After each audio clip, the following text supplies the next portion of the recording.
So if you've been a part of this channel for a while, you know what we're talking about when we're speaking about alien abductions, but for people who are new. So instead of talking about injuries, because people get so how dare you try and jinx him with that juju? Ah!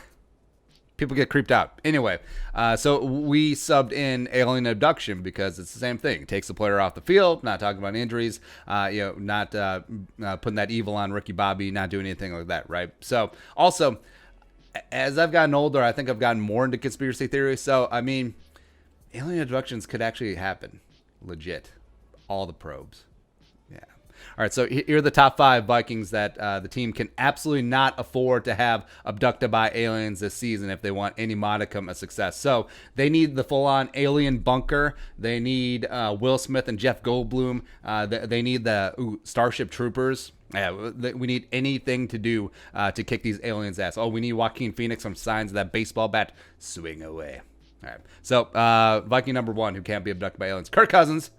Yeah, and it's just like the universe wins again. Like I had my doubts about Kirk Cousins when he signed that 3-year, $84 million deal with the Vikings back in 2018. I still have some doubts, even though 2019 is easily the best season of his career.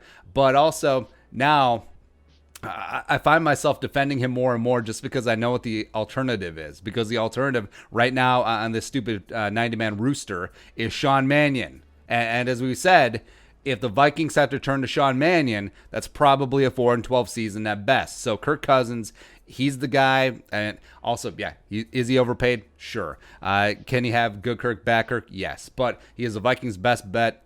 He's the one that they inked up to. He is the Tim Pot Pizza Ranch dictator. He's the de facto GM. You got to love the one that you're with, and we are currently with Kirk Cousins. Again, coming off the best season of his career. I think he's comfortable with Kubiak. I think he's comfortable with Kubiak the Younger as well. They're going to be a run for his team. He's phenomenal off of play action, and if he can sync up really quickly with Thielen again, as well as Justin Jefferson coming in, I think the Vikings do have a fighting shot. But also protect Kirk Cousins. Any alien abduction, just tank. Next up, numero 2. So speaking of which, Adam Jerome Ezekiel Thielen. Yeah, so 2020 redemption tour coming off that 2019 that was injury plagued with that hamstring, as well as that random ankle injury in the division round or heading into the division round, which I still think was treadball, but yeah. And if you look, all right, so you got rid of Diggs. You broke up the best wide receiver duo in the NFL. Okay. Brought in Justin Jefferson as the first round pick, respect. But if you took Thielen off the field, alien abduction.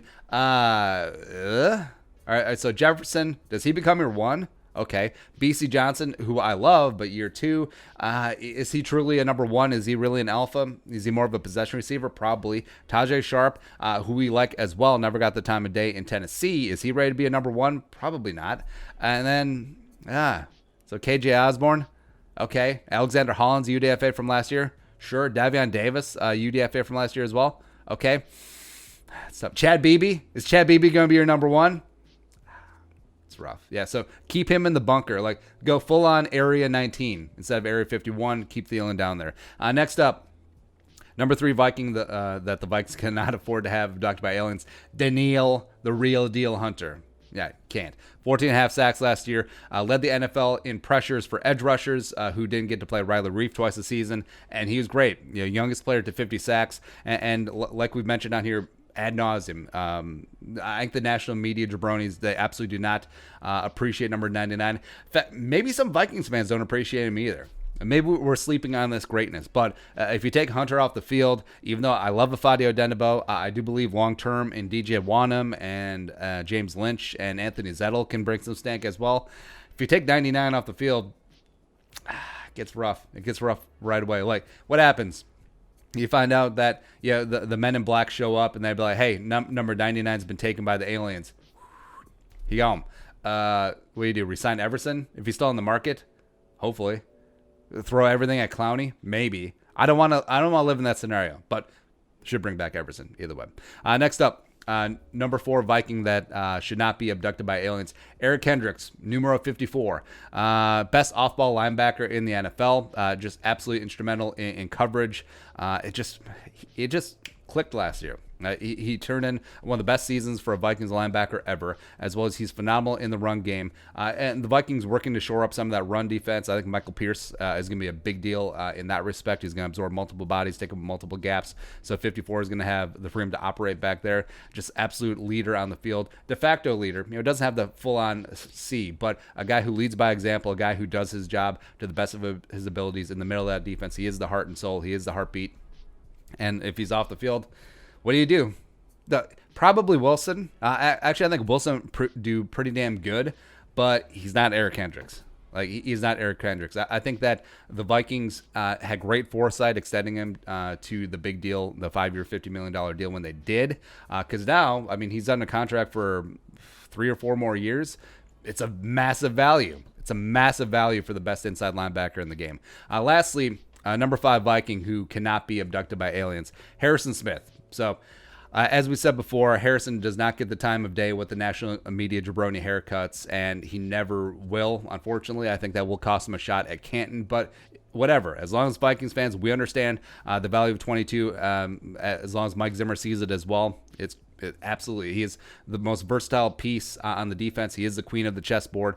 He is the best all-around safety in the NFL, in my opinion, as well as top 3 down in the box. You could say Derwin James. You could say Jamal Adams down there as well. I wouldn't be mad at you. But an absolute disruptor of offenses. You watch on second and short. You look at third and short, third and long situations. It's always Harrison Smith with a well-timed blitz, a well-timed stop, a well-timed pressure on a quarterback, just adjusting, causing a quarterback to have errant throw. It's just things that do not show up in the stat box, but Harrison Smith is there. It's like he's not appreciated, but if you had audio of the game planning of offense coordinators talking to their quarterbacks the week of, they will always know where number 22 is. And if he's abducted by aliens, what do? So you keep Harris back at free safety, and then what? You got Brian Cole. You got Josh Metellus. I like him. I do like their potential, but they're not Harrison Smith as of right now, and probably not in the short term either. And that's it. Those are the top 5 Vikings who need to be down in the anti-alien bunker, who cannot afford to be abducted by aliens. What do you think about the list? Who would you add? Who would you take off? Who would you do all that stuff? Let us know in the comment section below. Subscribe for daily Vikings takes. You want to support the work? Pull us on the Venmo. But until next time, Skull, production value.